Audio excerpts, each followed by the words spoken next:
Ever wondered why some people seem to have a gift for music? Have you ever wished that you could play by ear, sing in tune, improvise and jam? You're in the right place. Time to turn those wishes into reality.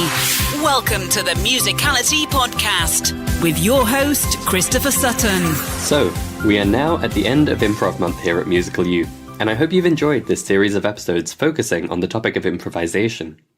We've covered a lot in the last 8 episodes, and so I thought it would be useful to wrap things up with an overview of how you might approach learning to improvise, given everything we've been discussing on the show. What I'll be talking about is guided largely by our new improv roadmap at Musical U. We'll actually be talking more about roadmaps in general in our next episode, but for now I'll just say that what I'll be laying out here is the basic outline of how we'll be teaching members to improvise inside Musical U. And as always, it's totally personalizable and flexible based on your own background, interests, and progress. One thing I'll be talking about on the next episode is how vital it is to have the overall understanding of how a musical skill is learned, step by step. Otherwise, it's far too easy to continually put in effort in different directions and using different resources and feel like you're making progress, only to realize later on that you're not actually any closer to that skill you dreamed of having. That's where roadmaps come in, and although this will just be a very brief overview, I'm hoping that this episode can serve that purpose for you. To draw together the various ideas we've talked about and give you a sense of how you can go forwards from here and learn to improvise, whether that's as a member of Musical U or using other resources like those from the terrific guests we featured here in Improv Month. So the starting point for learning to improvise is to get your mindset right. As we talked about in episode 51 on approaching improvisation, there are a couple of traditional approaches to learning to improvise that are actually incredibly frustrating and limiting for musicians. One is to stick strictly to memorized rules and patterns and essentially choose notes at random within that. The other is to learn particular licks and riffs and runs that you know work well and then just reproduce this vocabulary when the time comes to improvise. If you want to improvise in a way that's truly free and creative and brings your own musical ideas out into the world, then step 1, and in my opinion the most important step in learning to improvise, is to decide not to follow those approaches. Yes, there is value in each of them, and they can be part of your improvisation toolkit, but you want to decide from the outset that improvisation means bringing your own imagined musical ideas out from your head into the world through your instrument. That means that improvisation will be about developing your brain and ear to understand the music you hear, remember, or imagine. Improvisation becomes a process of playing by ear what you imagine in your head. At first, this will take a lot of practice, but over time you'll build up those connections to the point where it becomes easy and instinctive. I hesitate a bit to use the word instinctive because that can imply something you do without really thinking or understanding, and that's not what we're talking about here. It's instinctive in the sense of happening automatically and nearly effortlessly, but you have consciously learned how it all works and you thoroughly understand what it is you're doing when you improvise. It's also important to discover at this early stage that you do have a musical imagination. It takes some practice to build up your ability to audiate, meaning to imagine music in your mind. But I assure you, if what I've said about imagination and creativity have you worried that you're not particularly creative or imaginative, please don't worry. You definitely are, because you've spent your life listening to music, and all that experience is in there waiting to come out. It just takes the right mindset and some simple mental frameworks and exercises to unlock it for you. So that's step 1. At Musical U, we have a training module called Approaching Improvisation that explores this idea in detail and gives you some exercises to start really connecting with that mindset. We also had our resident pros for guitar, bass, and piano produce resource packs specifically for those instruments on this topic. That's how important we think it is to get your mindset right if you're going to succeed and enjoy improvising. And I don't want to labor this point too much because hopefully if you've been following along with Improv Month, you're on board by now. We heard from David Reed from Improvise for Real, whose program lives up to its name and really focuses on that ear-led approach to improvising freely. We heard from Nick Manella of the 10-Minute Jazz Lesson podcast, who emphasized that learning vocabulary or transcribing solos need to be combined with analyzing them and developing your ear to actually understand what it is you're learning so that you can apply it in your own creative way. We heard from Brendan Lowe of Jazz Piano School, who explained that you need to learn improvisation like building with Legos, and see it as a natural part of everything you learn and hear in music. And we heard from David Wallerman, who, despite being a leading guitar educator and well-versed in all the pattern-based approaches to improvising on guitar, had one simple piece of advice. Put the guitar down and connect with your imagination first, then use your ears to bring that out through the guitar. So we heard the same core message from multiple angles and multiple experienced and admired instructors on the topic of improvisation. Don't get trapped in patterns and memorization, or improv becomes just another example of reproducing the music that other people have created. Connecting with your imagination and your ear is the path to truly free, creative, and enjoyable improvising. So aside from taking that fundamental message to heart, there's another reason it's important to focus on this mindset choice early on, and that's because it really affects the training you'll do in learning to improvise. As I said before, this is really about playing by ear what you imagine in your head, and so the brain and ear skills you need are very much the same as for playing by ear. We're talking about relative pitch and things like interval recognition or solfa, recognizing different types of chord and chord progression by ear, honing your sense of rhythm, and understanding rhythmic patterns and styles, and so on.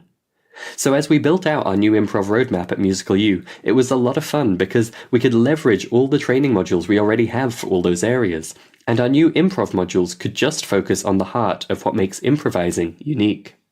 You will find courses out there that treat improvisation as an isolated skill set, something you can just follow a straight line course to learn. And that's generally because they're taking one of those other two approaches to learning to improvise. They're just teaching you rules or patterns or vocabulary. The truth is that if you want to be truly free as an improviser, then you need a good musical ear. And so a lot of learning to improvise is about ear training and play-by-ear skills. So that's the second step to think about.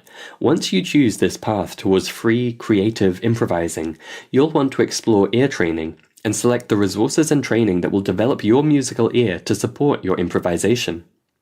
At Musical U, what we do is provide guidance on how to incorporate material from our roadmaps for playing melodies and chords by ear along the way, and we also have a module specifically on improvising melody that lets you gently start exploring improvising even before you develop those ear skills, and lets you apply those skills as you develop them. This is also where some of the ideas from episode 53 about improvising rhythm come in, as we really encourage you to explore the different dimensions available to you as you choose what notes to play, when, and how. So improvising is part of your learning process throughout, but you're able to draw on all those other ear training resources to accelerate your understanding of how music works and what you want to create with your improvising. Once you get going with improvising melody, it's time to start thinking about harmony.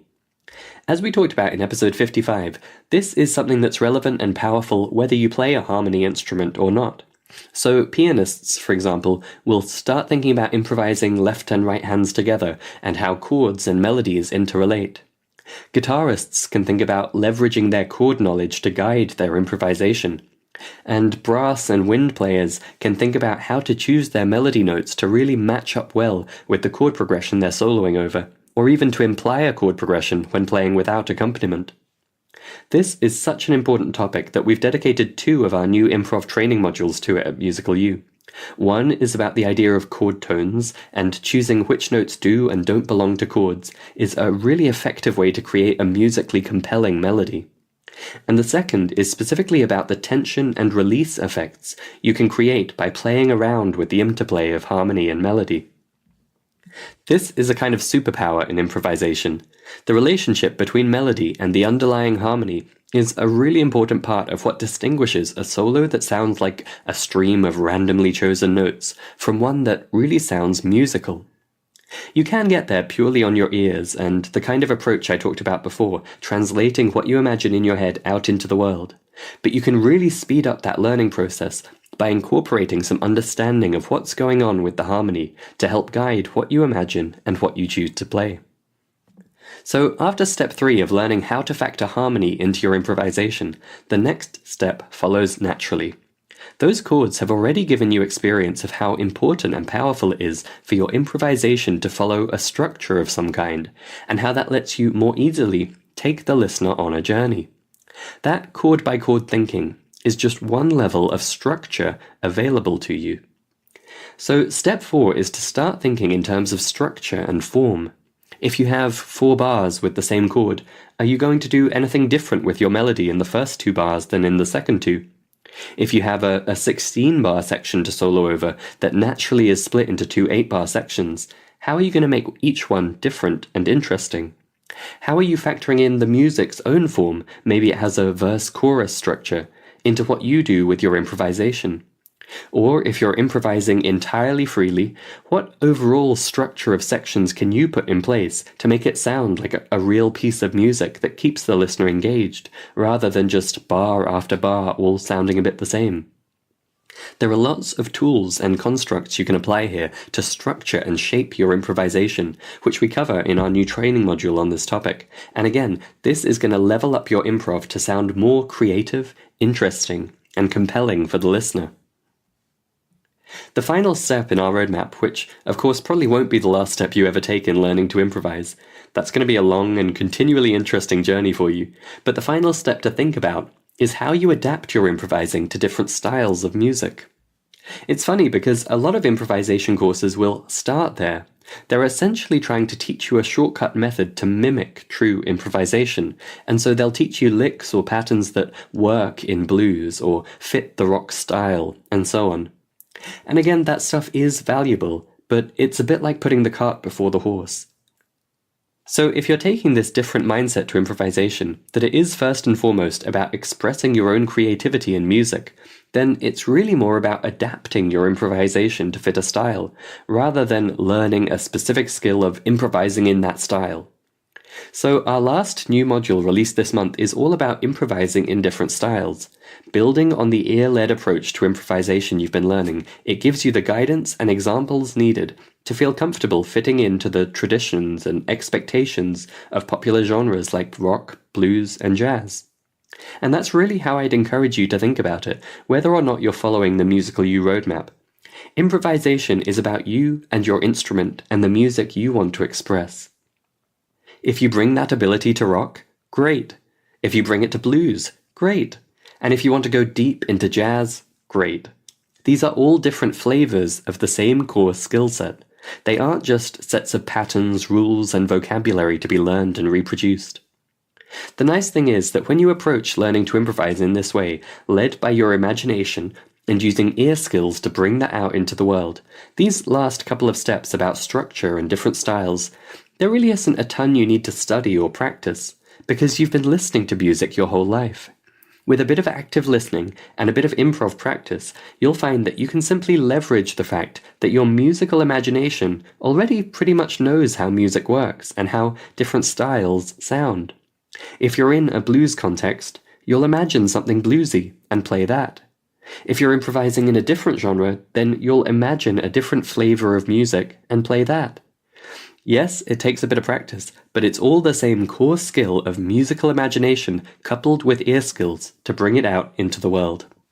So that's the roadmap we've been building out at Musical You, and it's a path you can follow yourself. Step 1, get your mindset right. Decide that you will pursue truly free, ear-led improvisation. Step 2 is to connect with ear training and start exploring the dimensions of improvising melody. Step 3 is to integrate harmony and explore how melody and harmony work together. Step 4, to make use of structure and form in your improvisation. And Step 5, learning to adapt your improvising to a variety of musical styles. All that remains is to say a few quick things. The first is, thanks for joining me for Improv Month. I hope you've really enjoyed these episodes and that they've helped a few light bulbs go on for you. The second is that if you'd like to follow the path I've outlined here, then our new improv roadmap is waiting for you, and we'd love to have you with us as a member of Musical You. As always, check out musicalitypodcast.com for a special offer exclusive for podcast listeners. And finally, just to wish you luck and happy music making as you explore this new improvisation journey. There really is nothing as enjoyable and satisfying as creating your own great-sounding music on the fly, powered purely by your own imagination. So go out there and have fun learning to improvise. Hey, Christopher here. I hope you're enjoying Improv Month. A couple of things I wanted to let you know about. The first is we're running a free improvisation masterclass at the end of the month. It's on Saturday, 31st of March, 2018, and you can sign up to watch it live online at musicalitypodcast.com/improv. The second is that we're running a special promotion at the end of the month to celebrate the launch of our new improv roadmap at Musical U. You can get a great deal on Musical U membership, and we're giving you, as a podcast listener, exclusive early access and a special bonus gift. If you've thought about joining Musical U, you won't want to miss this. Check out the details at that same link, musicalitypodcast.com/improv.